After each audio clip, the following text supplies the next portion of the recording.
If you play it, we probably know it. Probably. Yeah, we're gonna talk about some very specific esports topics today because we're gonna have a great guest on who is, I would say, I don't know, a very knowledgeable... I dare say an expert? An expert? Yes. A lawyer, if you will. Oh, Esquire. Yeah, Esquire, more to come on that. But we're gonna be talking about esports, video games, pop culture. I was gonna say that. Yeah, horror. Ooh. Recent games we've played. We're gonna dive into some nostalgia. By the way, my name is Marcus. And I'm Sydney. Because your best source for gaming and esports is right here. Right now, Next level play.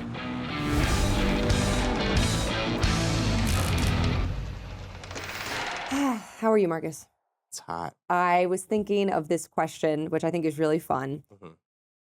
If you had to live in the world of the last game that you played, what would that world be? And like, would you survive? And I thought it was, because for me, I play a lot of horror games. Sure. So immediately I was like, no. But the last game I played might surprise you guys. I haven't touched this game since COVID. Mm-hmm. But literally last night, I was like at my computer, didn't know what to play. I usually play like co-op horror games online with my friend. And we were like, I'm not in the mood. It's a Sunday night, like I'm tired. So I was like, why don't we play Fall Guys? Hell yeah, I haven't played, my jam. I know. Yeah. I was like, I haven't played Fall Guys in so long. And it's so different. Sure. Like I played when it first came out, I was playing Fall Guys, and there's the store now. There's so many outfits. There's so many different levels. I missed out on all the cool shit. I have like 2 outfits. I was playing it with my friend and having a great time. Did I get a crown? No. Were we playing duos and was I absolutely dragging us down? Yes.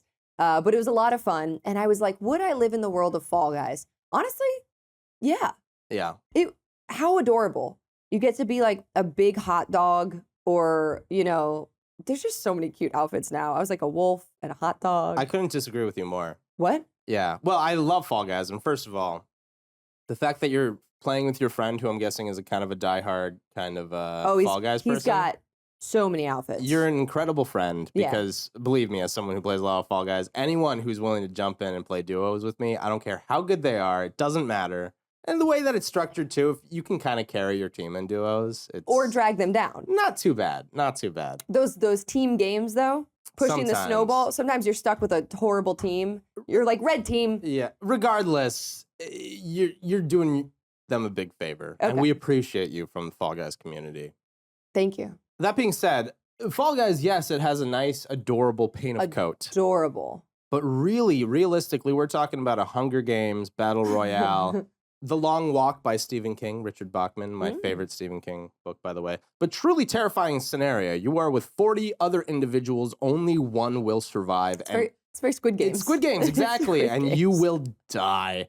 You will be gobbled up in the pink little gloop if you do not compete at a high enough level. Yes, they're adorable, but really they're like, oh my God, if I don't climb this this tower in time or grab this penguin and hold on to it for long enough, I'm going to die. I got to count these fruits and be accurate. You know? I mean, you do That's terrifying. You do make a good point. I mean, like, you don't have like deaths in the game. You just get eliminated. Implied deaths. Implied deaths. Yeah. But to be fair, the scenarios, like if you were that little bean, like you get swallowed by slime. You just get like, you drown.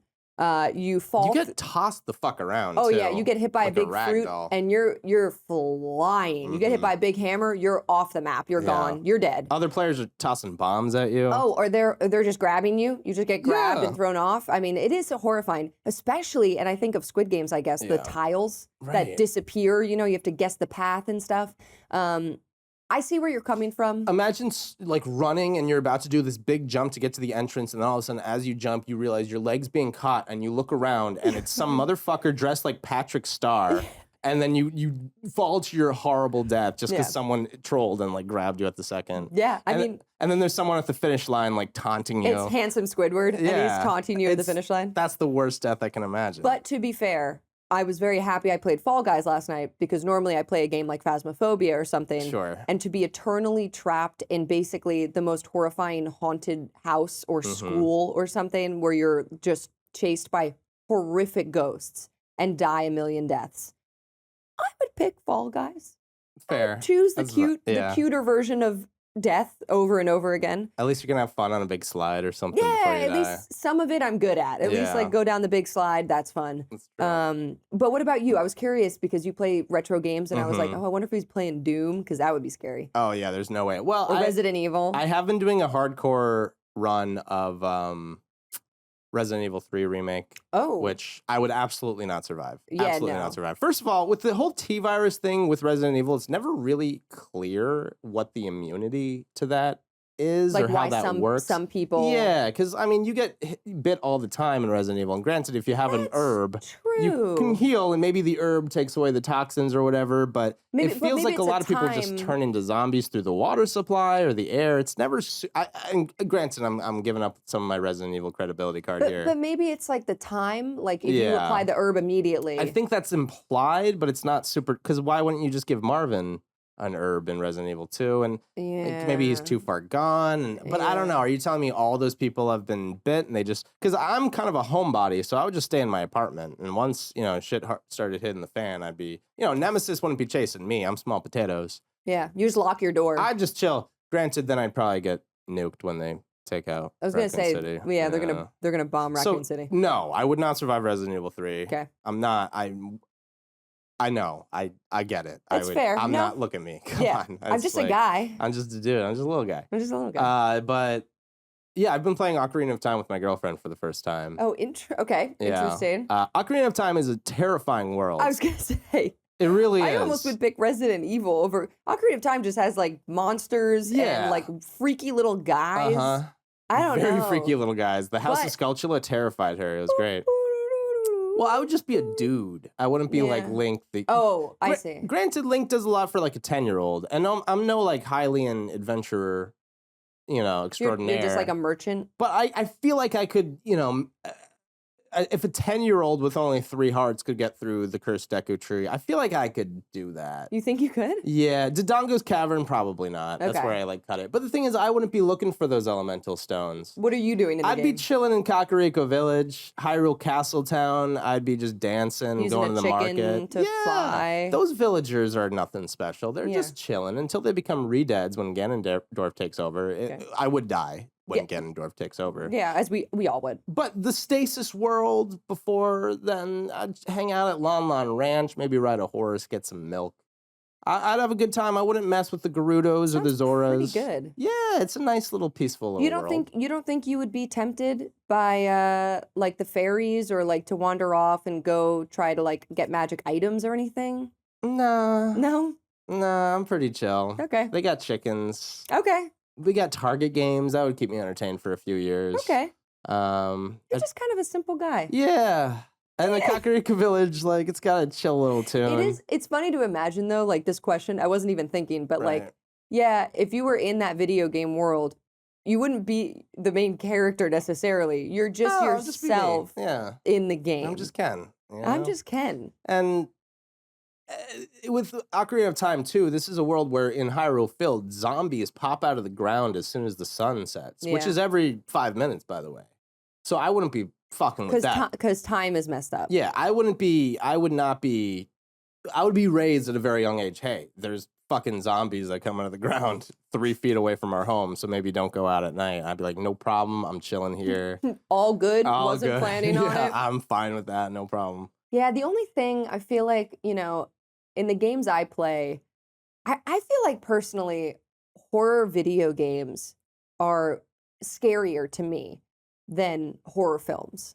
And I don't know if everyone feels this way. Maybe people feel the opposite way. People who love horror sound off. I'm very curious because I feel like you were mentioning with replaying a game, the gameplay factor is still there. It doesn't matter if the game is old or new or how you feel nostalgia about it. Right. Like if the game loop is good, it's still exciting. And I feel like with a horror game, it's that unpredictability of jump scares, for instance. Like even in a game where I know there are jump scares and I know it's going to happen and I even know the point it's going to happen, I still feel, you're in first person view or something, it still gets you. And I don't know. I just feel like in horror movies, I'm more focused on the plot. I'm like following the plot. I care about the character, but it's not me. Yeah. In the game, it's me. I don't know. I do feel similarly. Yeah, and I've said this before on the podcast, which I'm going to contradict myself a little bit. Because I run the tape back. I do. Play the original. I believe that movies ultimately at this point in time are a better medium for telling a story, in my opinion. I'm more of a movie guy. I shouldn't say I'm more of a movie guy than a video game guy. You should never say I'm a movie guy, period. Yeah. It's bad. It's just true. like, ugh. Yeah, it is gross. Ugh. Yeah, but I like that is movies are my biggest passion on the planet. Video games are 1B. They're this is a video game podcast. Never mind. Scratch that. We've suddenly jumped to the tier section too, where you're like, movies are S tier, video games B tier. No. They're equal to me. But no, but they're different. I see what you're saying. They're different. For narrative purely, I lean more where movies right now are the stronger medium. I've talked about that at length on this podcast. But my favorite genre of movies are horror movies. Yeah.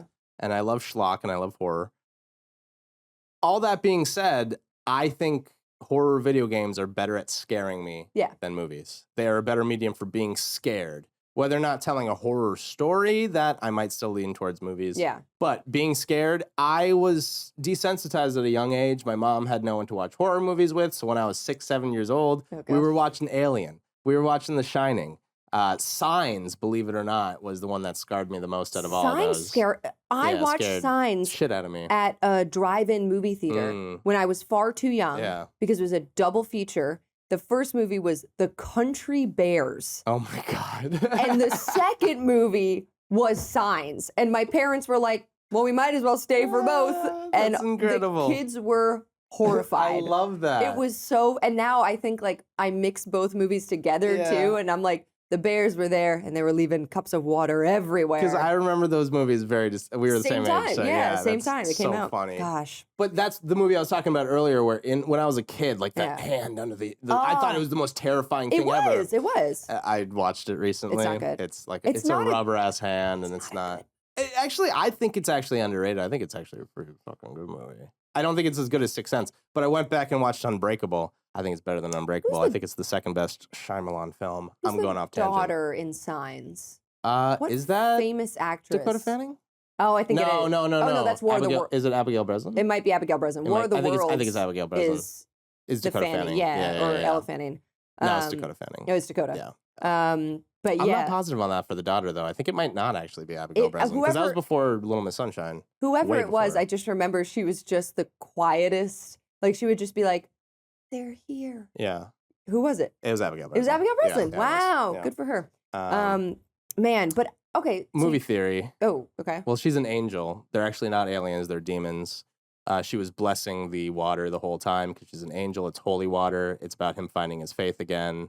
There's never actually evidence they come from the sky other than the one scene with the spaceships, which might be a little bit of a red herring. Anyway, it's a whole thing. We're talking about Signs too much. Signs is a Christian film? Oh, I mean, the whole thing has Christian themes and faith, 100%. The dude's a priest. Mel Gibson, yeah. And at the end of the movie, he finds his faith again.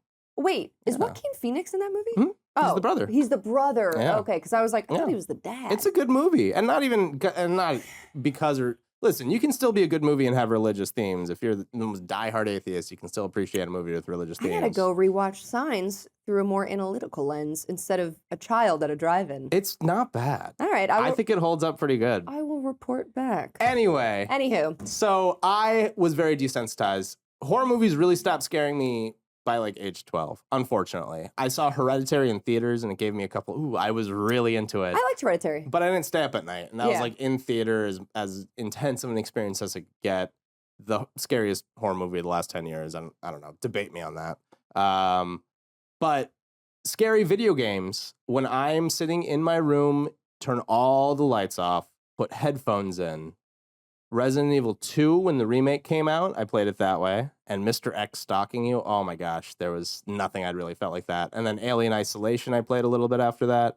Resident Evil 7, and then 8. I think Resident Evil 7, Alien Isolation, and Resident Evil 2 are kind of, I don't know, the heights of horror, I feel, in video games, modern video games. Playing those with your headphones in, truly immersed, being in control of the scares.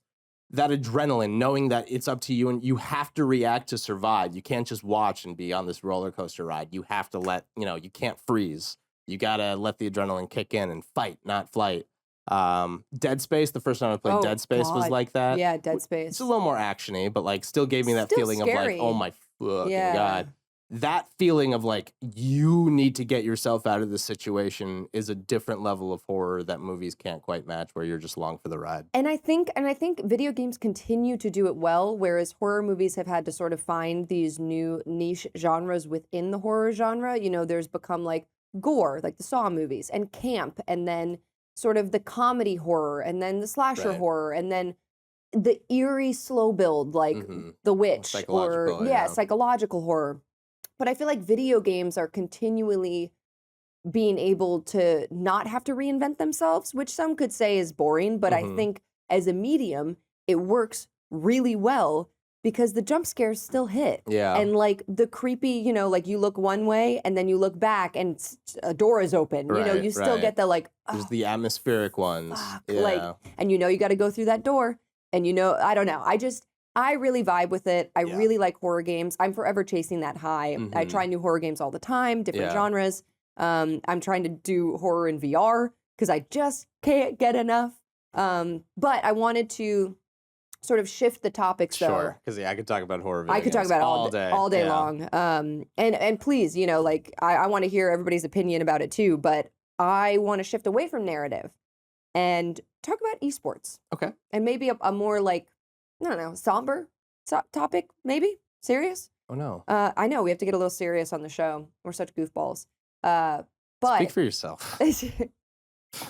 Yeah, Marcus is the most serious Ham over here host you've ever met.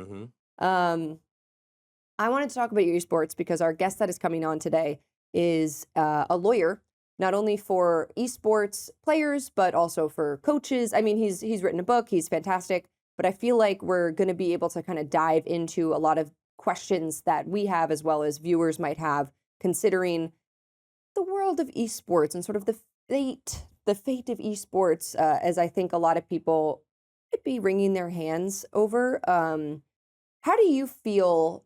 I have some opinions about the esports rise, like super, super inflated rise.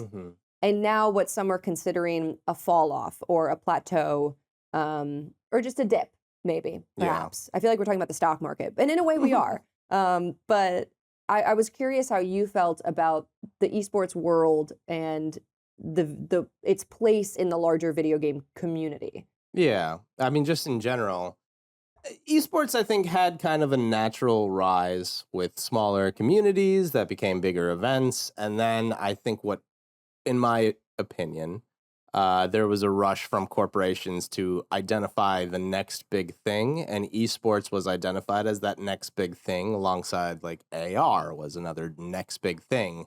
And you got a bunch of money and a bunch of attention towards it while the audience was still naturally building, and they projected a certain amount of growth through all this corporate sponsorship influence that just over the last couple of years has not quite risen to what was projected, because hey, if we pump a bunch of money into this, the product's going to grow.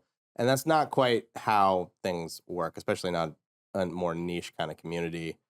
It's not how comic books built up. It's not how, you know, any kind of geekdom built up. And I think esports is no different. So I think it's just ultimately the lull that people see is there was a lot of corporate money and sponsorship money that has dried up a bit because the numbers didn't quite reach what was projected. That's my guess. But the passion is still there. The fact that, yeah, people are going to want to compete on a high level and there's a genuine interest for this competition. It's like any sport, you know, it really is a sport. Yeah. And it takes decades, sometimes a century, for a sport to really kind of to catch on. And I think we're still very much in the infancy of what esports is. Yeah. And people are going to scoff and laugh at this, but, you know, esports in the Olympics in 20, 30 years is, I don't think, that far gone, honestly. It's something where it's, someone asked me if competitive eating was a sport. And I said, yes, you have to train your body. It's something that it takes,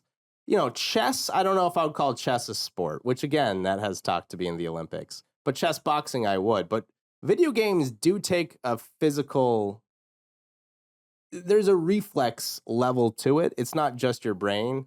I'm not going to sit here and be like, oh yeah, pressing these buttons are going to build muscles or anything like that. But no, there's a reflex. There's a training that does go into it that has to do with muscle memory and using your body to compete, where I don't know. I'm a big sports fan, and it's kind of weird for me to say I'm going on a weird tangent, but I wouldn't be offended by esports in the Olympics. What were we talking about originally? No, How's esports doing? Yes, I think it'll continue to keep growing naturally, and I think those sponsorships and corporations will come back to support it once it proves its viability once more, but I don't think the overall fan base is going to be dropping into the valley or anything like that. You know, I feel differently. I feel like the garnered interest in esports and the fandom that was like this explosion was not natural.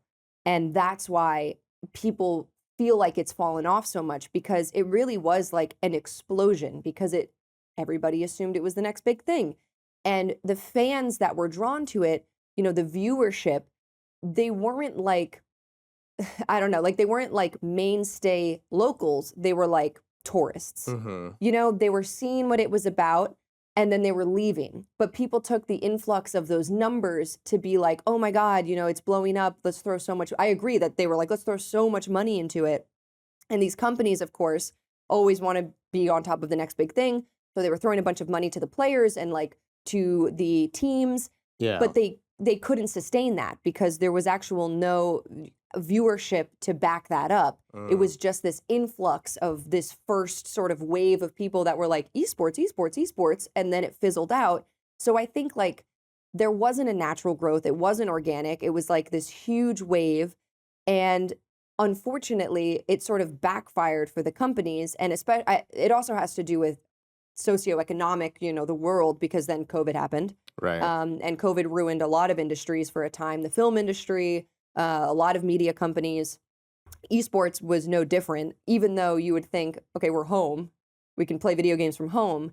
But it was the industries and the companies that were putting the money towards it, they lost the financial backing. Yeah. So it's like, it's tricky because I do agree that it's not gone. Esports will forever be popular, but I think it's that classic issue of CEOs being like, yeah, we're going to be on top of the next big thing, and game companies as well. I think they went about it in a backward way. I think instead of games that were doing well competitively that people liked, I think game studios and companies were like, we need to make the next most popular esports game. Right. So then it became like more games instead of focusing on the main games that were generating a lot of, you know, really wonderful players and viewership.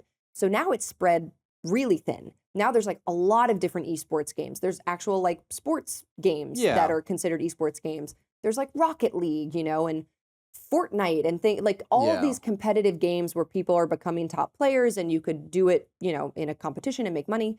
I think there's just so many now that the reason that wave of viewership has fizzled out is also because people are like, what do I watch? Like, what's the esports game? There's no like esports game. For sure. And I think you make some good points. I do. I think I'll push back a little bit just in that it was always a good idea, esports. I look back at The Wizard. When Super Mario Brothers 3 came out, they made a whole Fred Savage movie about a video game competition over in California. This was always like a great idea. Who's the best gamer in the world? And then they had the Nintendo World Championships in 1990. And then Evo, the first Evo was 1996. So, I mean, there were tournaments. People had an interest in watching high-level video game players compete for a very long time. And again, I think you make a lot of good points. I think the truth lies somewhere in the middle. But I feel like, you know, with YouTube really kind of exploding in the late 2000s, early 2010s, and then Twitch launching, and then, you know, and then online gaming also becoming much, much, much more accessible, where you can watch high-level gamers and you can compete on online leaderboards, which really didn't exist in the 90s and the early 2000s. Yeah, they might exist, but who really is able to compete with those with perfect systems? And then naturally, because of this accessibility kind of flowing, as well as 20 years of competitive esports kind of growing naturally, you have Twitch being this big thing and people really watching people playing gaming. And then these events are bigger than ever before. And that's where you see that huge kind of spike. And I think it's just because of the world changing while the market for esports naturally swelled. And I think, again, corporations and sponsorships saw that, pumped money into it, didn't get the returns they expected. And now it's like hitting the panic button. But those people who built up the esports industry, they still exist. And I think the best games that exist for esports, I'll say Melee, a game that Nintendo really doesn't want to be part of esports. Fortnite, yes, obviously it's a great esports game, but I would say it's not designed to be an esports game primarily. Rocket League, I pick up and play all the time. It's so much fun. I think of a game that's really designed for esports. Maybe Overwatch, but again, that was... Overwatch is the modern day Team Fortress 2, in my opinion. I don't know. Overwatch fans, don't at me. But you can at me if you want. But again, it's a very well-designed game. It's a great team shooter. Valorant, I think, is even more on the esports side. And from what I understand of Valorant, it's not nearly as popular because it might be a little more like, hey, we're trying to make this esports game. So I think just ultimately the corporate element and the pandering towards the esports of it all, instead of just making an incredible game and letting the audience naturally follow, turns off some people, and they don't want to watch something that's just designed to be, hey, take my money, build these esports brands. I think type of situation. You bring up a good point too, whereas like Overwatch is immensely popular, and I know a lot of people that play Overwatch casually. Rocket League too, like people just pick up Rocket League and play it for fun, and I think those games are the ones that garner more viewership because people like to watch games that they're familiar with. They want to watch someone who is, it's like the Olympics. Like, you want to watch someone who is the best at it. I can swim, but I can't do it well. So I want to watch someone who can do it really, really well. Exactly. Like, and I think for people, you know, with a game like Valorant, perhaps, if it's okay if you don't feel this way, but if it's so geared towards the esports community, it might be alienating for someone who is a casual gamer who loves watching stuff on Twitch, but they might be like, that's not for me because I don't really know that game. And I think, like you said, they push so hard to make it the next esports game that they might not realize, like, people want to play those games casually as well. They just want to watch competitively at a higher level the best of the best. Right. It's like when I watch GDQ videos for speedrunning. I don't watch speedruns of games that I've never played before. Right, you want to see. I watch the game that I struggled with when I was 7, and I want to watch someone humiliate this game and get a little bit of revenge, because then I get a little catharsis from it. That's why I love watching like WoW speedruns and like Elden Ring and like Souls games, because I'm like, I can't do that. And that's just me. And granted, I love watching NFL football. I can't play football at all, but I love watching that. Basketball, and even worse. I love watching basketball. So like, I get that appeal as well. But I understand those sports on a way where I'm not going to invest my time learning the intricacies of this video game that I'm never going to play. It's like when we talked about cricket on one, and it's just like, I'm not watching cricket because I don't know how to play that Cricket's game. It's kind of interesting to watch. I know that you're getting into it. Yeah. And we talked about like the esports world of cricket as well, because that's happening. Do you think overall, like, literal sports games are more popular in the esports community than, say, you know, like Valorant or League, or no? No, I think the opposite. And I know we're talking about this because of NBA 2K. Oh yeah. Is taking some steps back because their esports aren't doing as well as they projected or something like that. They're cutting their entire staff. Basically because their esports was not projected well. It just didn't do well. So they're cutting their entire 2K staff for the game because, I don't know, they just didn't hit their numbers, I guess. Well, it seems like an insane choice. From my understanding, there's a pretty healthy market for Madden esports, and FIFA esports, I believe, has some popularity as well. Yeah, definitely. I'm not a fan, haven't followed either of those communities. As someone who's a fringe esports fan, I will say this: I would never watch NBA 2K esports because because there's this alternate product you might have heard of called the NBA.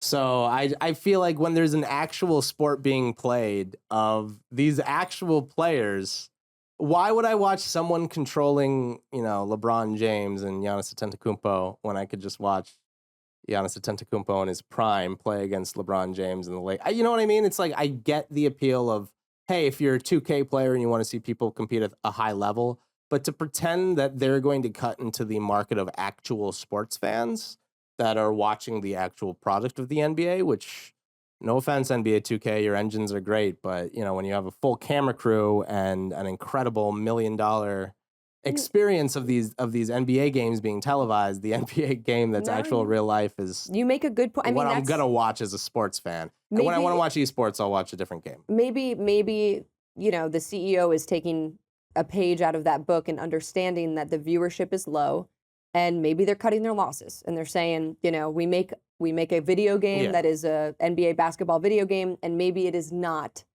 meant to be an esports game. Right. And that's okay. You can play, 2K with your friends and still have fun, but maybe it's not going to be, I mean, I agree. It's not going to be on par with like Overwatch. It just doesn't make sense. It's so not there. Yeah. But yeah, I don't know. It sucks. It sucks when like a CEO of a gaming company axes their staff and is basically like, we're not doing the viewership numbers that we had hoped for. Sorry, everybody. It seems like Blizzard shitty, Sure. Yeah. I'm always bummed when people lose their jobs. Of course. Yeah. But at the same time, I'm like, perhaps this is a good way forward within the world of esports and the future of esports is to narrow it down and figure out, okay, what do the people actually want to watch? Because that is how you determine the sponsors for the correct games so that they can actually hold these tournaments. People can make money. I mean, back in, I don't know, when Twitch first was blowing up, you could make money on Twitch. Like people were making big money on Twitch as competitive gamers. I would say now the market has changed drastically. And you're not making a living the way people were in the past on their viewership numbers on Twitch. You need like way more now, way more subscriptions now. Yeah. But I think there's something to be said, what you said before, Olympics and esports. I agree. I don't see a reason why in 10 years, maybe even less, that there would be a category of like the Olympics. People are going to be pissed at this take. I just think it's inevitable. Yeah. If skeet is just, and I understand you have to ski all the way there and then you shoot a gun and it's hard because you're like, and like breathing really heavy. Yeah. Well, there's the Norse, not Norse one, the Winter Olympics one where you like horseback riding and then you shoot a gun. Oh, that was fun. That was cool. I'm like the bi. I forget what it is. Bicentennial or something. I fuck with that. I think that's awesome. But I think if those exist and like chess can be a sport, if these things are considered sports, you can consider esports sports in their own vein. And I think if you do an Olympics, like how fun if it's like the U.S. team. People love that. People love getting behind their country. And it's like the U.S. team versus like the Peru team versus Japan, and it's like you all come together for this huge Olympic tournament, and then you play Fortnite. Yes, why not? I think it would draw a huge audience. I think people would be really into it. People would watch that more than, I don't want to dump on curling because curling is awesome, but there's like certain sports like the biathlon or whatever where you do. No one watches that. Just naming some boring sports. A lot of people would watch the esports one. I bring this up only because I know chess has been discussed a lot for Olympics. Ping pong is an Olympic Ping pong is very physical, though. And it's very physical, but I'm just saying, there are some sports that feel a little silly. I think chess boxing would be better than chess. What is chess boxing? You keep saying chess boxing. You do a round of chess, or it's basically based on time. So you're playing your chess, and if you win the game of chess at any time, I think you win the game. Okay. But you do chess, blah, blah, blah, blah, blah, for like 10 minutes, and then you do like a 3-minute round of boxing. You beat the crap out of each other. Is this real? Oh, yeah. Is this an Olympic sport? It's not, but it should be. This is funny because you have to be good at chess, but then you also have to get hit in the head and then still play chess. Yes, and some people are like, "Hey, I'm a really good chess player. All I got to do is just like get good at getting punched in the head a few times and be able to survive in a ring and just be able to like duck and weave." To be honest, this sounds like a game my high school friends and I would make up on a night of drinking. It's a real thing, and it's this is so funny. The UFC slap competition. I would love that to be an Olympic sport. That looks terrifying. It does. I see that sometimes on my algorithm, and I'm like, I can't watch that. It's bad. People bleed. It's bad. I'd say the more sports, the better, because there's a lot of goofy ass sports in the Summer Olympics, frankly, already. You know what we need? You know what I think we need for the esports? I'm making this now. This is the esports Olympics. You know how Wimbledon or the U.S. Open has like those special drinks that you get? I think the U.S. Open is like a melon drink, and you get like a commemorative glass. Yeah. And it has like 3 melon balls. It's like a liqueur thing. Nice, but it's like... Yeah, like the mint julep at the Kentucky Derby. Exactly. It's like $23 and people collect the cups. Yeah. We need an esports drink. I'm thinking Baja Blast. Baja Blast. Monster. Baja Blast mixed with Monster. Margarita. Okay. Shaken. Do you think it's going to be alcoholic? Yes. Okay. Yes. And you need a commemorative glass that's, like, it's like a bunch of E's, like the Olympics rings, Sure. but it's like E's that connect each other.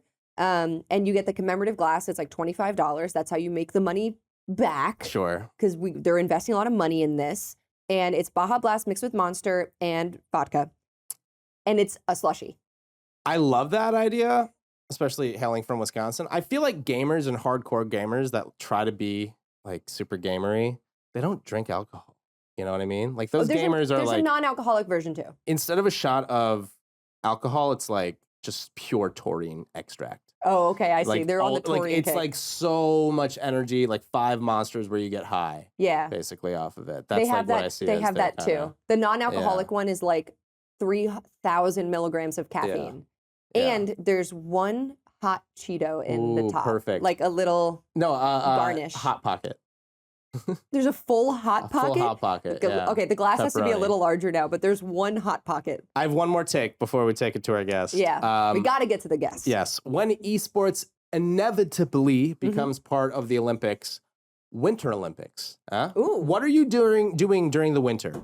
The winter already... Sucks. Yes, it sucks. You're and you're sitting staying inside. and playing video games. I love this. And the Winter Olympics, no offense, Winter Olympics, it's like Canada, the US, Scandinavia, Russia kind of dominate We it. just want the X Games. We don't even care about the Winter Olympics. Yeah, so like let's bring in the rest of the world into the Winter Olympics a little more. And with esports, I think that's the way to flesh, because let's be honest, the Winter Olympics is so far behind the Summer Olympics just in general. It is. And listen, I'm from northern Minnesota, so I have some diehard Winter Olympics fans. Exciting thing that happened in the Winter Olympics was when Jamaica had a bobsled team. Yeah, and that didn't even actually happen. Yeah, and nothing exciting has happened since then. Disney film. No, it's based on a true story. Oh, you're right, it was. It's based on a true story. And it was the I apologize, last Jamaica. interesting thing.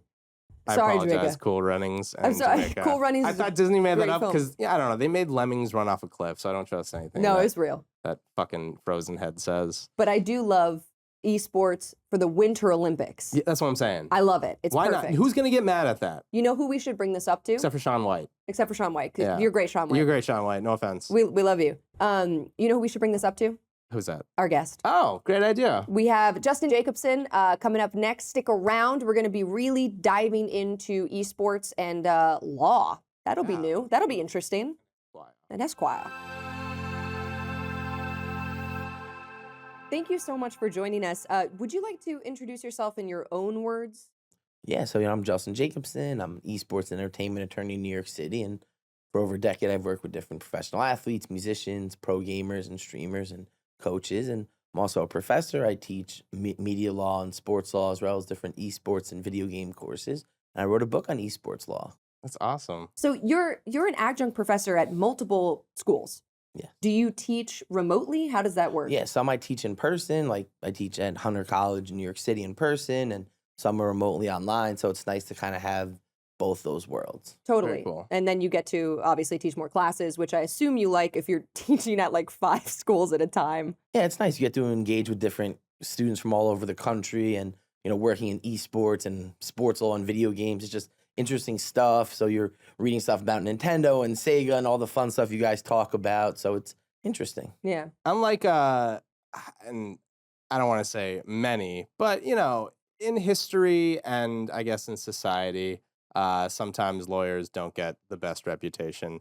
However, Why? I don't know. I have no idea. I don't know either. I've always had so much respect. I was pre-law, actually. That was my focus undergrad. Took the LSAT, did an internship, and then basically chickened out and was like, I don't have the I cured energy. you, right? Don't have the motor. Yeah. And I was like, I just can't compete with these other, 25-year-olds who are going to law. I don't quite have the battery. And I was taking the work home with me. I was more on the criminal side, and I couldn't handle it. So I have so much respect for people who are able to continue in that path. Did you always want to study law? Was that always a passion? How did you get into your field? Well, I always wanted to be involved in the entertainment world, so I kind of knew that this was going to be something I was going to be involved in. So having the legal background, the knowledge always was just going to be valuable no matter where I kind of ended up. Sure. Did you go to any of the schools that you teach at now? No, I went to GW undergrad, and then I went to Turo Law out in Long Island. Nice. Okay. Very I cool. went to Hunter. That's my alma mater. Oh, okay. So it's Hey. Did you take his class? it's fine. No. Yeah? No. Would you have? Yes, I would have. Had you been teaching at the time, I might have taken it. I always say that I should have studied more business and law because working in the entertainment field, it's very important to have a knowledge of that. We were just like reading the paper and Justin was correcting something. And I was like, yeah, reading the fine print. Yeah. I should have taken a class in that for how many contracts I read and just sign. Or don't read and just sign. Just kidding. But Justin, I wanted to ask, because we ask all our guests this, did you grow up playing video games? Yes, I'm definitely a lifelong gamer. I have earliest memories of holding the duck gun against the TV screen. I don't know, little Justin thought that I would get the duck quicker if it was like right on the screen. Right, really close. It worked. And, then from there, Sega to N64 to Xbox. And, I play PlayStation now, and that's kind of what I do. What was the first game that kind of hooked you on video games? I mean, I think the first one I really got obsessed with was Zelda Ocarina of Time, where it just wanted to build everything, was in an AOL fan club for that, just went to the full extreme for that one. You were in an AOL fan club? Yes. That is so sweet. I'm playing with my girlfriend for the first time, Ocarina of Time, so I don't know. That game just keeps on giving to the community. Were you like Nintendo fully at the time? Just really into Sega. So it sounds like so it went from Nintendo to Sega. Gotcha. So, NHL 94, I feel like that was the first game, and it had that cheat move where you had to outlaw because it was an automatic goal every time. So you were cheating? No, but it was you needed to score sometimes, right? So you knew a move that you would always score with. What do you play? You say play PlayStation mostly now. What are you playing? Definitely 2K guy. That's probably my biggest sports games, and now I've been playing multiverses a lot. That's been something I've been kind of dabbling in. That's fun. Sure. Did you find that when you wanted to choose your path, you knew you wanted to do law, you knew you wanted to do entertainment law or entertainment business, not to paraphrase, but was there a moment where you realized, hey, video games are going to very much need litigation, need, a scholarly legal analysis, and it's kind of a market that hasn't been tapped into, and I have this experience and this passion for video games? Is that kind of what helped kind of carve your path, or how did you come into more of a video game emphasis within your career? Definitely. So I started in the more traditional entertainment, music, and sports world. Me in New York, there's fashion and art and all kinds of creative people. And about 8 years ago, I kind of noticed what was going on in the esports and gaming world. It's always a big StarCraft and StarCraft 2 guy. So I knew that in Korea, the pro gamers there were legends. They were the NBA stars here. But it wasn't until then that I really started to see it developing in America and, North America in particular. So really kind of researched the individuals that were helping, actually acting as attorneys and advising all the different businesses and talent, and found there was a need, like you mentioned, that there was people that were in it that were really kind of similar to each other and had a similar background. And I felt having a different path and different knowledge, I just kind of jumped in. So it kind of worked. And you wrote a book also. We should mention, it's out there for those, if you want to buy it and read it, please do. It's called The Essential Guide to the Business and Law of Esports and Professional Video Gaming, which is a lot. That feels it's a mouthful, right? It was it was because I didn't want it to just be esports. Because if you're just traditional esports, people are oh, you just do competitive gaming, you kind of put in this bubble. But I also wanted to be for people that are taking, video gaming and gaming culture as a profession, where this is your job. You might not necessarily be a pro gamer or, a coach, but you're gaming casters or you're gaming content creators or you're a coach or, production or any of these other jobs that are ancillary to this. So I really wanted to kind of incorporate all of that. Or hosting a podcast about gaming and yeah, exactly. Exactly. Yeah. I mean, it's very interesting. We were talking obviously a lot about esports today, and we have some questions we want to bring up to you regarding just sort of that world. But it's important that you do that differentiation because there is so much around the job of a video gamer. You say a content creator, there's casters. You could do it competitively, but that's not the only world. How does that pertain? And please excuse if these are super layman, super not informed questions about law, but how does that pertain? Like, is this, when you go into it as a lawyer and you meet with someone who, let's say, like, is an influencer or content creator or a YouTuber, do they come to you with like contracting questions? Do they come to you with like jobs they're offered that you would then help them with, like, I don't know, their pay scale, or like, I don't know how it works. Like, what is it exactly? Well, yeah, so it's kind of a combination of that. So it's, like you said, contract negotiation where they get an offer and they want someone to review and negotiate and help them kind of structure the deal, or do a lot of intellectual property, so copyrights and trademarks, brand protection if you're, say, a gamer or content creator, protecting your name, your likeness, kind of all your imagery. So really kind of both worlds of the contract negotiation as well as kind of the more protection of like you as a creator. And do you represent then like just individuals, or I know in the esports world there's also teams. Like, do companies come to you for like teams and then you like do the whole team, or how does that work? Yeah, so I kind of work on both sides, both on the talent side as well as the company side. So I've worked for teams where it's like, yeah, you handle all of the agreements for the players they're signing or the sponsorship deals that they're signing with different brands, or I may work with a brand who is on the other side where they're contracting with different players or different teams, and you're kind of negotiating from the brand side. Do you prefer one over the other? I think that it's interesting. It's always one of those things in like these entertainment spaces where, usually the companies, right, the labels, the movie studios, like, they have more money to spend, right, than usually the talent. So everyone would usually rather represent, Sony Records and the talent that's getting signed. Okay. I think that ultimately I enjoy dealing with creatives and the creator people. So it's like, I like that, and I feel like they really need it. Like the bigger entities kind of have internal staff, like they have more business savvy kind of people around them. Sure. Where, like you said, you just kind of sign what you're given. Yeah. Well, I guess it's so interesting too that this is, obviously it makes sense. This is a field of law, entertainment law, and now video games have become crucial within that. But like, from my understanding, there's criminal law and like environmental law, and there's always sort of like the evil corp of those branches and then the little guy. Would you say that like the businesses are obviously the bigger guys and then the talent is almost the little guy?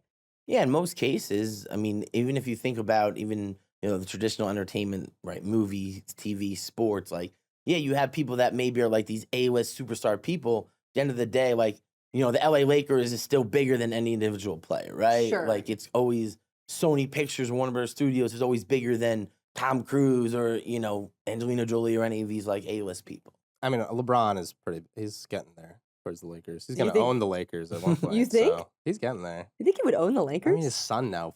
Anyway, it's a whole thing. Are you a big sports guy? Yes, definitely love sports. What are your teams?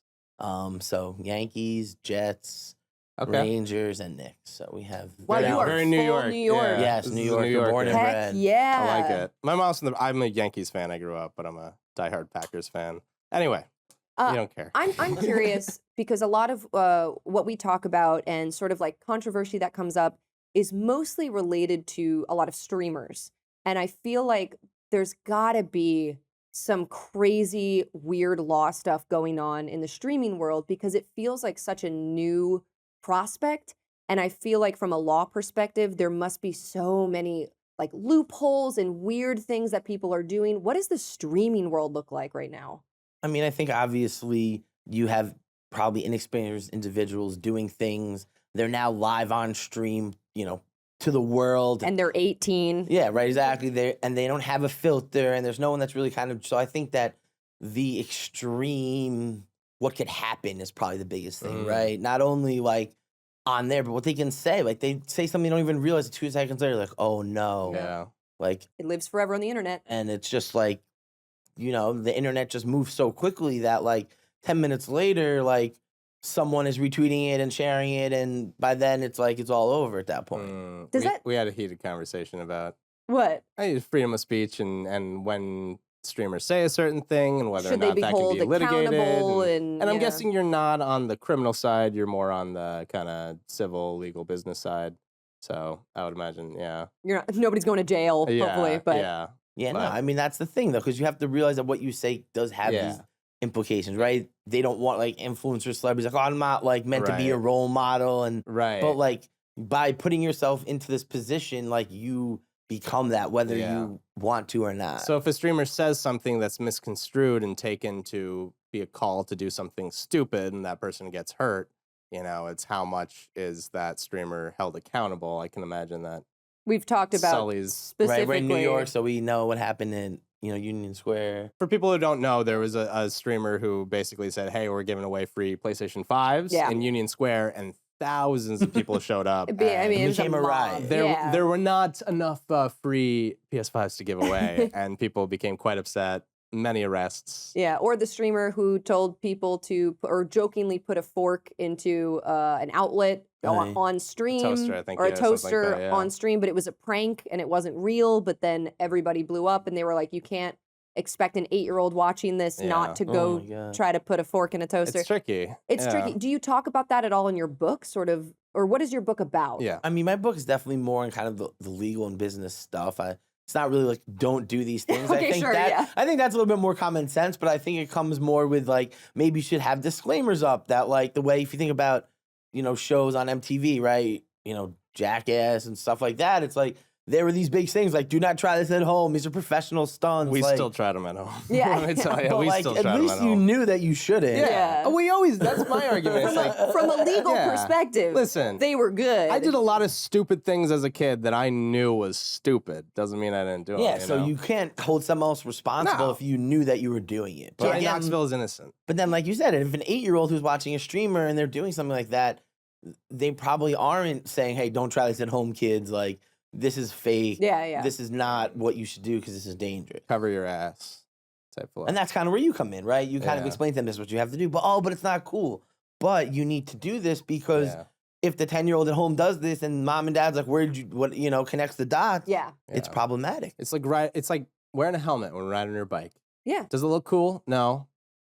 But it does look cool. You should do it. Do it. Do it. Wear a helmet. Wear your helmet. Marcus, we have a lawyer in front of us. You can't be telling people not to wear a helmet. Well, wear a helmet. always wear a helmet. I'm saying wear a helmet. I'm admitting it doesn't look cool, but wear a helmet. You're proving Justin's point immediately that live to a camera, you're like, helmets aren't cool. Do whatever you want, No, kids. I'm not. I'm saying wear the helmet. It doesn't look cool, but it's worth it. Because you know what doesn't look cool? Being buried 6 feet under the ground. Oh my God, Marcus. It's not a good look. It's not cute. Anyway. No one's going to want to take you to prom when you're Justin, so you deal then a lot with talent. And like we were saying, I'm sure talent has a lot of opinions, as they always do in the entertainment industry. I know just from, the legality of like getting photo rights and getting people to sign off on photos of themselves and to like release things. But when you deal with talent, is it very much like they come to you and they're like, here's what I want to do. And then you go, that is a bad idea. Don't do that. And then you kind of say X, Y, and Z. Or how does it work? Yeah, I mean, I think there's both of those. You definitely have individuals that comes like, oh, this is what I want to do. This is how I want to structure. It's like, well, that's not really how it works. Like, yeah. So let's like talk about what it could be and how you could do it to at least get as close to kind of what you want it to be or what you think it should be. And, you have to levy with them. Like, I always kind of say that, like, I'm not trying to be a deal breaker. I'm a deal maker, but there are sometimes when you have to walk away from an opportunity or situation because it's just not the right fit. It's not the move, and it's going to harm you in the long term. And some people don't get that. They don't see that. And, some people, that's not necessarily what they want to hear. But your job is to do what they want. And there's so many times people have come back to me that's like, oh, thank God for like not doing that. Or like this other person did that agreement and it didn't work out for them at all. And if I would have been there, I would have been in trouble too. And it's like, I know. Yeah. What is the difference, would you say, in your role versus that of, say, an agent? Is there an esports agent type of situation, Jerry Maguire-esque? Or is it is that industry not quite open? Do you work with agents? Are you kind of at ends with agents? Is it kind of a similar role? I mean, I think that there's definitely a lot of overlap between agents and managers and kind of where attorneys come in. A lot of attorneys are agents and managers, and it's kind of like it's kind of part of what you're doing for some talent is helping them negotiate finance opportunities. But again, there's especially when you're working at bigger agencies and agents that have multiple clients, there's sometimes become these conflicts of interest that are inherent to representing multiple similarly situated people. Right? There's only so many opportunities for so many people. And as you go up the rank and up the ladder, those get even smaller and less. So it's like an attorney who's someone you're training, they just have, you, they're only worried about you. They're not conflicted. And if they feel like there's a conflict, they can't undertake it. So they're worried about just protecting you, not necessarily how this deal is going to impact anyone else's deal. And I think that's really started to come up in the esports and gaming world where, you have individuals that maybe are signing a whole team or a ton of players in the same game or, similar situated people across the same country where it's like they're starting to run into these situations where it's like, what player are you going to put forward for an opportunity when you have 2 or 3 players that could work for it? The one that's going to take less money and like the one that, it just starts to become a problem. So they're definitely working with agents and managers, especially for the more established talent. And if they're signed to bigger agencies, because, those bigger agencies, they have lawyers, but they're not necessarily able to process every single talent's deal and give it maybe the time and, what it needs to kind of do it, So there's the ability to work with them. And, sometimes I always try to like help them get to the point where we can find one that can do that, someone that can help join the team and do certain things. Like, I'm not going to be the guy you're calling at 2 a.m. to help you with an Uber. Like, that's just not going to be me. But there are people that's them. Yeah. And it's like, that's part of these kind of industries. Yeah, I feel like sometimes it bleeds into one another. You become the PR, the agent, and the lawyer all at once, but you stick to really the law side. Well, I mean, I was a talent manager for a few years during COVID, so I really kind of, had both sides of it, had about 25 different talent I was managing and kind of helping them grow and develop and do all these things. So, I've kind of jumped on both sides of it and kind of understand how you do it. And it's just really kind of being able to focus on talent that you think has the most promise and have the most kind of upside. Yeah. Makes I mean, sense. it makes sense. And I'm sure you have to have, like, for lack of a better phrasing, like good bedside manner as a lawyer when you sort of become that. You have to put on like your agent hat for a moment and talk to talent in that way because that's what they understand. They don't understand. I don't understand law. I don't really get it. I don't know enough about it. And that's why you hire a lawyer.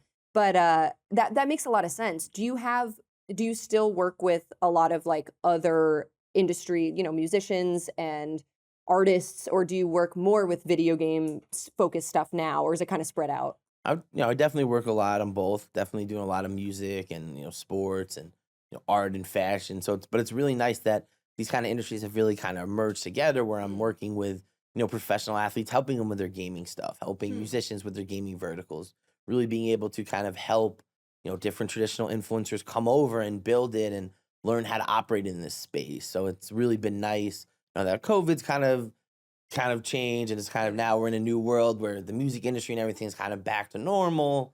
It's been really nice to kind of have these worlds coming together. Do you feel that way? We were talking about this before, how pre-COVID in 2015, I feel like esports was like skyrocketing and everybody was dumping money into it and people were getting super hyped on it. And then plus socioeconomical stuff, but like COVID happened and everybody got scared for every entertainment industry. People were pulling funding for films. Nobody knew when that was going to happen again. People pulled funding for esports, obviously, and other video game endeavors. The Switch was on back order. Everything was so messed up. We couldn't make the parts for stuff. But do you feel like stuff is back to normal, or where do you feel like we are? Because we talked about how a lot of people feel like esports has plateaued, or even that it's like dipping off. I mean, I think from the terms of like the hype train that it was, where it's like it's bigger than the Super Bowl and like, these probably overinflated numbers, it's kind of plateaued on that. But I think that trajectory is, to the moon. Like, I really think that it's not necessarily this generation. I think it's the individuals that are, 10, 12, 13 years old that in a few years when they kind of age up and are in this, sweet spot that they talk about, this 18 to 30, the 18 to 25, once those kids have kind of grown up with esports and influencer culture and all of that being like their primarily force of everything, that is when it's going to really hit its stride, right? Because my opinion was that I think corporations and sponsorships kind of overestimated what the boom was and thought that their own pumping the industry full of money would have created the boom that they projected, and it didn't quite reach those heights. But that's just because they kind of misunderstood a relatively new kind of market and field, but that field is still there and still very much growing. Yeah, and I think that they kind of really approached it from like this traditional sports business mentality. Whereas, you know, I think that what kind of brought me into it was I saw so many similarities between like the music and entertainment business that, you know, if you look at, you know, some of the organizations and these things as more, you know, were cultural phenomenon the same way, you know, Rockefeller Records and Def Jam and Arista and all of these different things were as they were evolving over time to the way of like, you know, these events are like more like festivals, right? Like EDC and, you know, Electric Zoo and all of these huge big festivals, you know, Bonnaroo, Coachella, and like all of these things that have like, you know, Lollapalooza, like these things that have kind of existed that are more than just music, right? Sure. Like you don't think of those things as just like people, a big concert with a multiple artists. You think of these more like cultural kind of coming together. Yeah.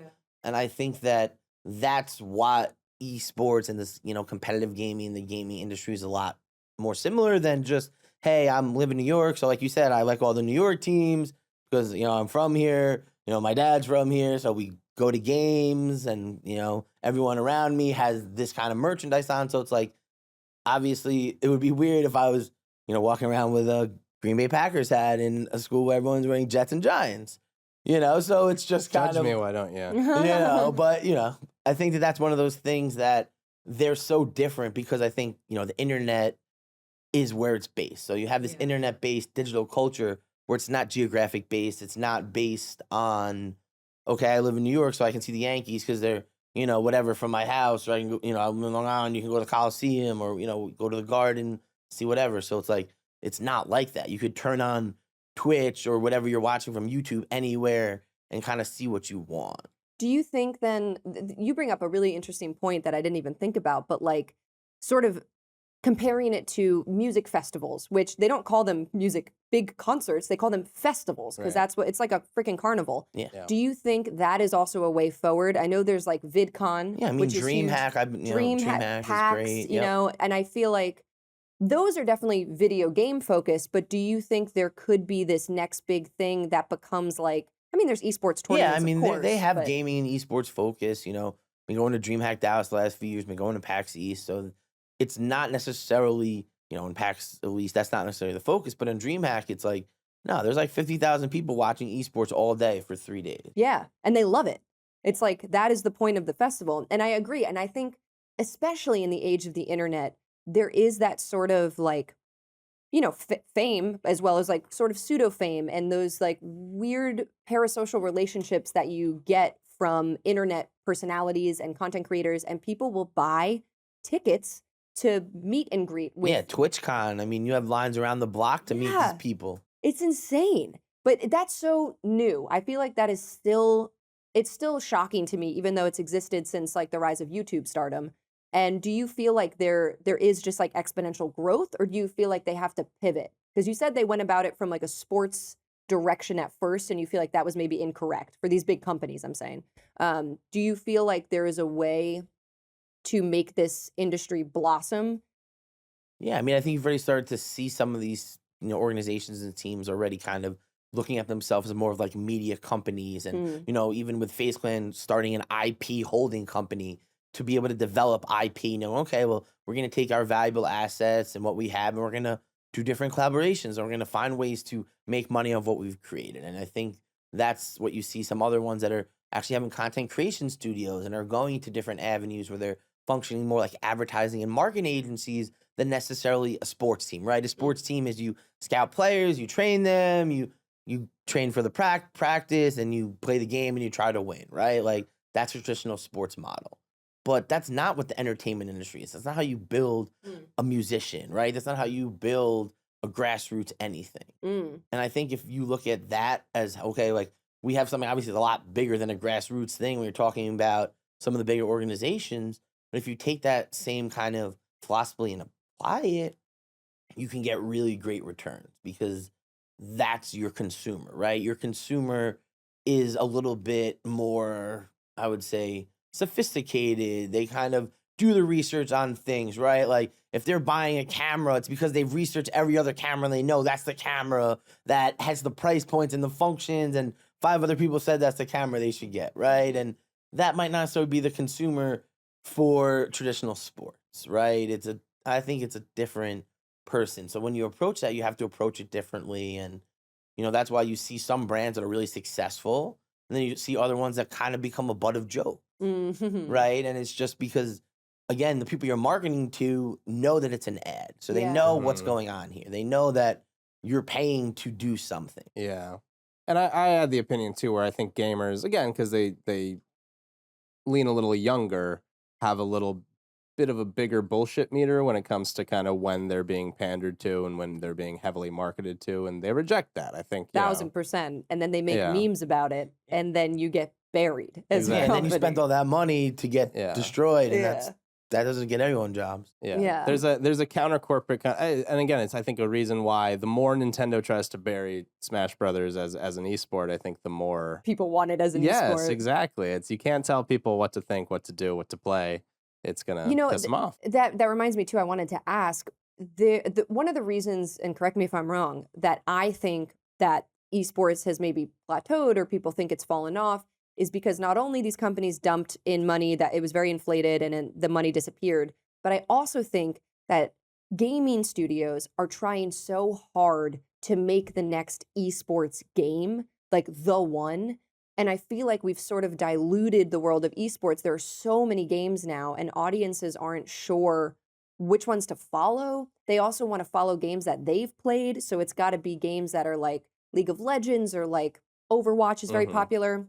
But then we were saying some top tier games like Valorant, not many people actually play Valorant unless you're like a competitive player.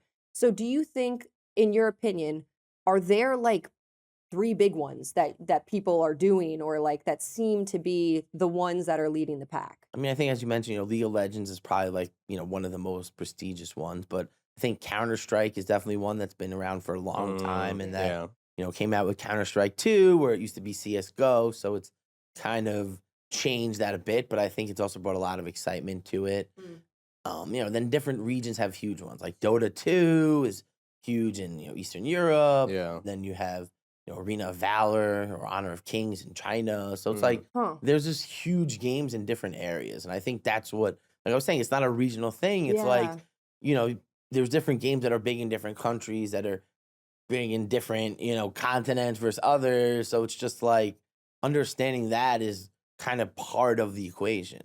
League of Legends I've always imagined as a little more international. I don't know if I'm wrong on that, but would that be the biggest in the world, you would say? And is there a different answer for the biggest in America as far as esports? I'm just curious, genuinely. I mean, I would say that's probably one of the more well-known ones. But in terms of, obviously with Dota 2, you have the largest prize pools. Okay. Oh, I didn't know that. Yeah, like they had like multiple $30-40 million prize pools for the international. Wow. I got to start playing Dota 2 and get really good at it. I feel like people, Fortnite was obviously one that I feel like is probably a very known thing by just general people. Yeah. I don't know if like maybe the esports competition side, other than that, World Cup that they had back in 2019 is as big and well known. But again, I feel like most people know Fortnite in terms of like by gaming. name. Exactly. But I mean, like with sports, I imagine that the sponsorships and the notoriety and the right market has, a big influence on what really is the most kind of profitable. So I can, as you're saying, Dota 2 has the biggest prize pools. Would you say that has the most corporate and sponsorship backing as well? I mean, I think probably League, just because at the end of the day, it all kind of really echoes with the developer. I think that's the biggest conversation of all of these esports is how the developer, as you were kind of hinting at, looks at esports. Is it just a way to just market the game and get your hyperactive fans even more hyperactive in it? Or is it like part of your business plan because you're going to use this to make money? Right. And I think Riot Games kind of looks at that with League of Legends as that kind of philosophy. And that's why they have these really blue chip kind of, corporate sponsors, and they're very elaborate, well drawn out. I went to the event was at Madison Square Garden a few years ago, so it's like it's huge. It was packed. Yeah. It was amazing. It was like I don't play leagues. I don't know what happened, but something happened, and the whole place went wild. And like I had chills And like, I'm an entertainment guy, so I like know. And like, I was like, this is real. This is something huge. And like, if you're packed out to Hulu Theater, Madison Square Garden on a random Saturday afternoon, I'm like, this is real. Yeah. I was working for Netflix when the Arcane kind of influence came. And I always knew League of Legends was a big deal, but seeing those numbers, seeing what Arcane did, made me realize just how big of a deal League of Legends is, not just for the United States, the world especially. It just really blew me away because I had no idea. I think League is a great example because like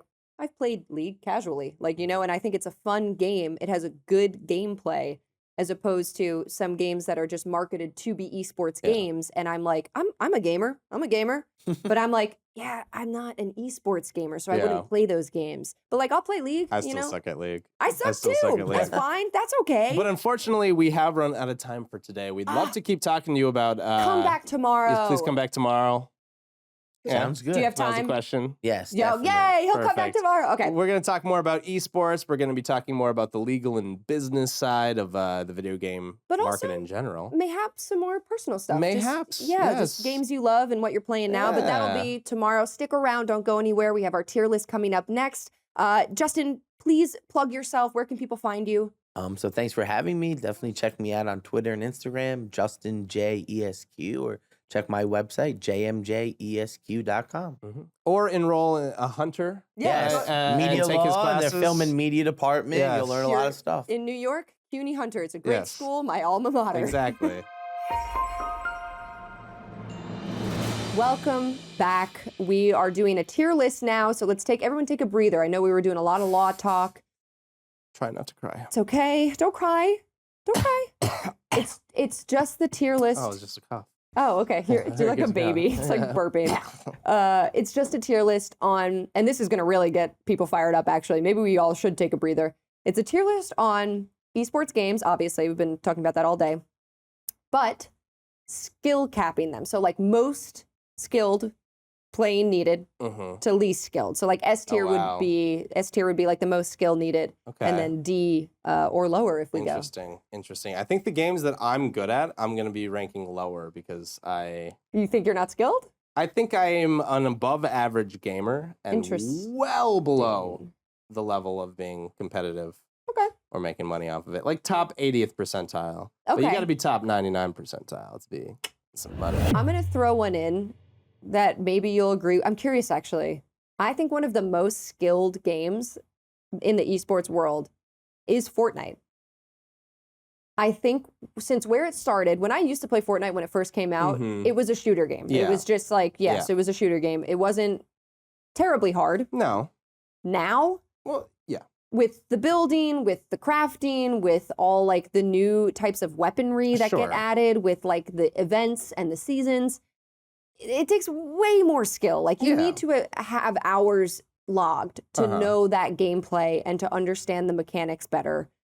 I think it's very skilled. I respect Fortnite a lot. This might surprise people based on just kind of my opinion of such games, but Fortnite is one of those games where it's easy to learn and tough to master. And that I think is the perfect type of game for an esport. It has a very high skill level that, the more you play the game, the better you get and the more you can compete. And it's a victory royale. Like it is one winner. Any shooter, I think, has a really high skill cap. It just by design of, if you're more accurate, if your reflexes are if you can point and click faster than someone else, I mean, that is a potentially limitless kind of skill ladder to climb.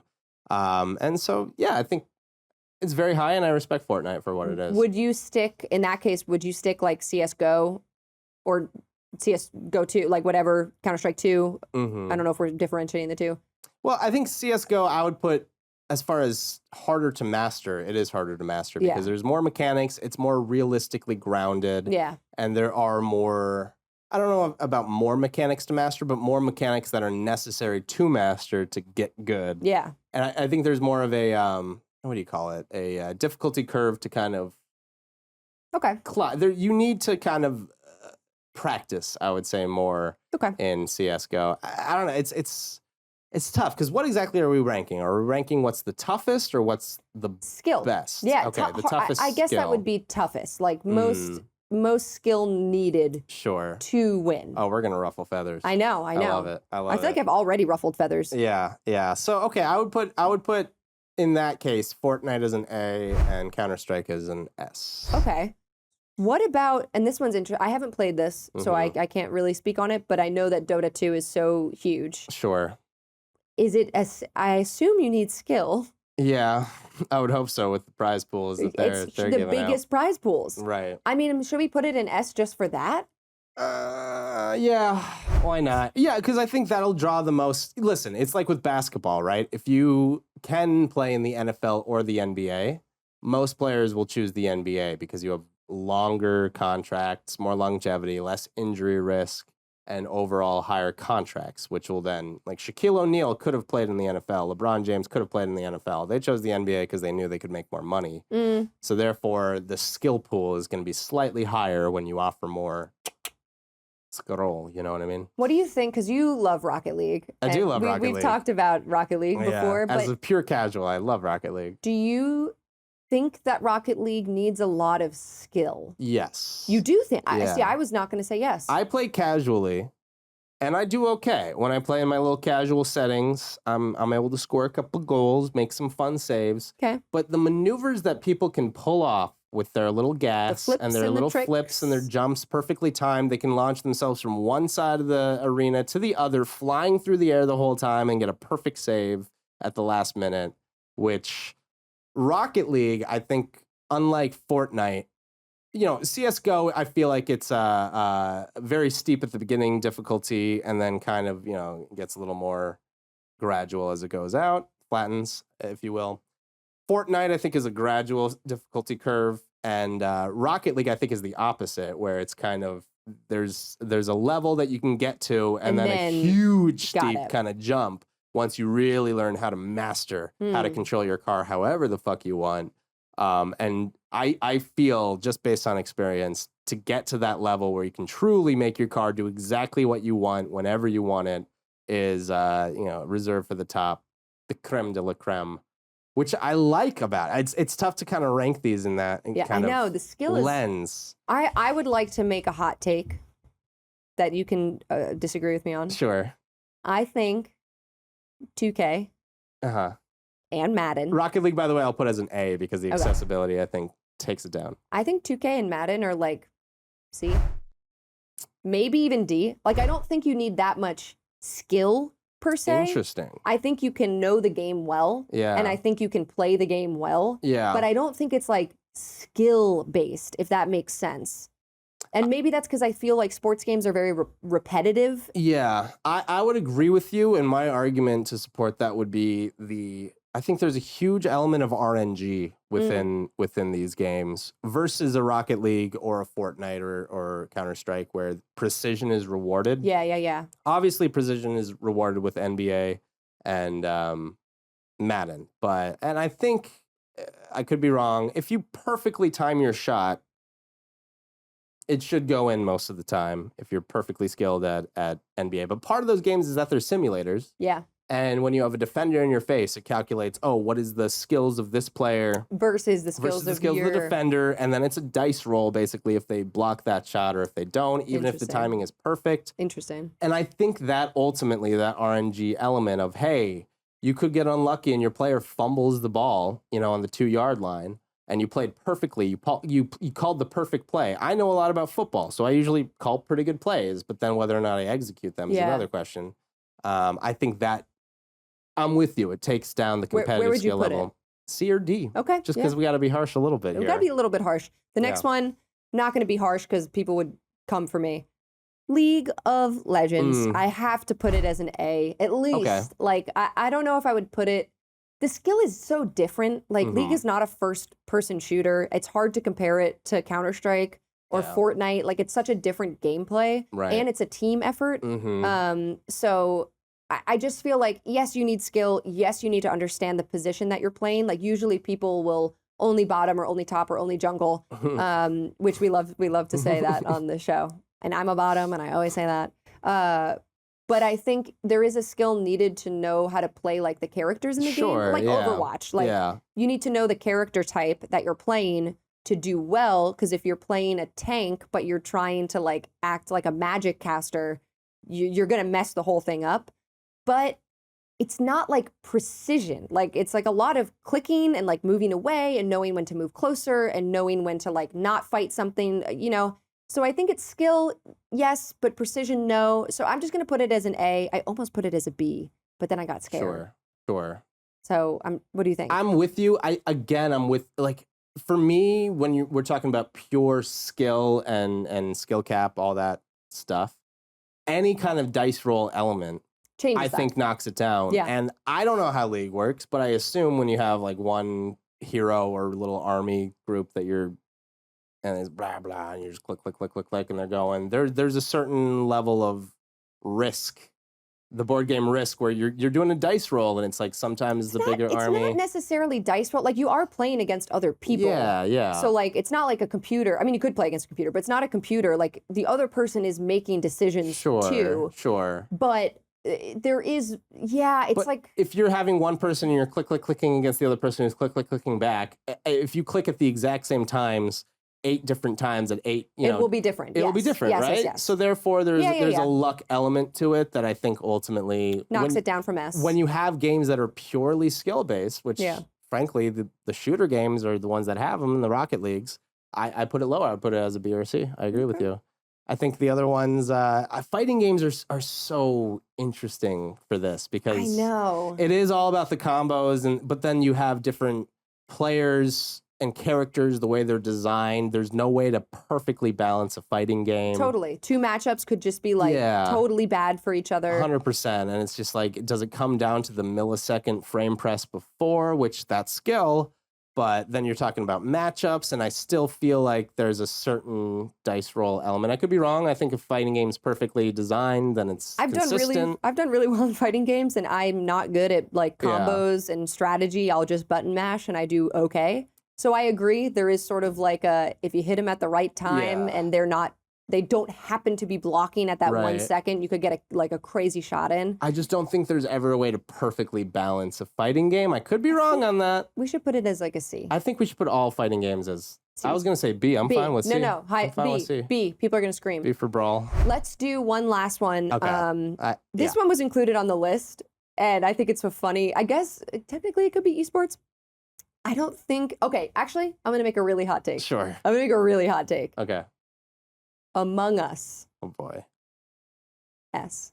An S. Why an S? Here's my take. I was going to originally say no skill needed, because you don't. Oh, I don't agree with that. But you need to be so convincing that you are not the sabotager. And you need to act busy, and you need to be doing your little tasks. Some real skill right there. You need to lie to your friends and family. Yeah. You need a lot of skill to just be normal in the game. Yeah. I don't know. I think at a high level, like the 7 or 8 most deceptive people in the world competing and trying to deceive each other. How do you even... I would say your reputation is the thing that knocks it from an S to an A. If you're like, people can study your lying patterns. They know your poker face. Yeah, it's like with, and granted, there's some amazing poker players that are the best of the world. I'm with you. I would maybe put it as an A. Okay. Just out of being a little conservative. It is hilarious to put Among Us and Counter-Strike next to each other. A bit of a stretch. But I agree. A little sus. I agree. Oh, good one. Kill me. I agree with an A. This is a pretty good tier. This is fun. I like skill basing the tier list. I got one more on personal bias. It's not a super active esports scene, but it is played at a very high level competitively, and I do think it's purely skill, and that's Tetris. And there's usually, people. The thing with Tetris is there's one person who's good at doing the controller role better than anyone else. And we're talking about controller integrity at this point as to whether or not it can. Where are you going to put this? Because it's purely skill. It's not. It's not because there's the dice roll of what is coming exactly. out. That's very true. You got to put it in an A. You can't put it in an S. I knew you were going to. You got me. You got me there. You got me there. Stick around. We are not done. We still have the most exciting segment of the day, serving it up Samurai's way. Oh, no. We've got post-market news coming up next on Next Level Play. Undercook your lemon bars, put them in a baking sheet and call it limoncello, and you'll be very popular. Serve it with a side of like Cool Whip. Oh, I should make homemade Preferably whipped Cool cream. Whip. What's your favorite thing to bake? My favorite. I'm not a baker. I'm an entree guy, not from a dessert family. Like an hors d'oeuvres guy? Well, I would rather appetizers than dessert personally. Yeah. Okay. I'm like, yeah. Do you bake? Hello. We're at Postmark News. All we do is cook all day. Are you opening the show? Well, somebody's got to do it. See, you're a mess. Stop, Samurai. Take the lead. Bring us back. Welcome to Postmarket News, which is part of the, what's this show called? Next Playing Level. I'm your host, Samurai. Not a host. I'm sitting in the middle. Mill is the host. Everyone knows that. Thanks for sticking around for the last 2 hours. We do have one final segment, our postscript postmark of the day, our bold predictions with Samurai. Can't wait to hear what Samurai has prepared, what you've cooked. Much like how I always cook with bold flavors, I've come here with a bold prediction. Are you ready? Yeah. Are you set? Yes, Here we go. Nintendogs. Right. I'm in. That's a yay. That's a yay from Sydney. Nintendogs, the beloved franchise that began on the Nintendo DS that stays with us in legacy, appearing in Super Smash Brothers, among other things. A wonderful game, very popular amongst the esports community. Crowds, stadiums filled up watching esports professionals play Nintendogs in a race to see who can have the best dogs the fastest. Anyway, Nintendogs, it's been a while. Was that the prediction? Because I don't think that part's true. That's Okay. true. That just is the fact and true. Okay. I've been there. I've been to the Barclays Center and I've seen Nintendogs. Oh, sorry. The finals of Sorry, Nintendogs. you mean the Barclays Center? That's why. I have to go. That's why you I host have this to show. go Yeah, home. you get a professional to do professional work, Marcus. What's keep the up. prediction? Marcus, keep up. What's the prediction? In the next Nintendogs installment, I'll remind you, it's been a long time. It has been a while. Yeah. It's been a long time. We're due. We're due. We're overdue. The next Nintendogs, let's face it, nobody likes dogs, right?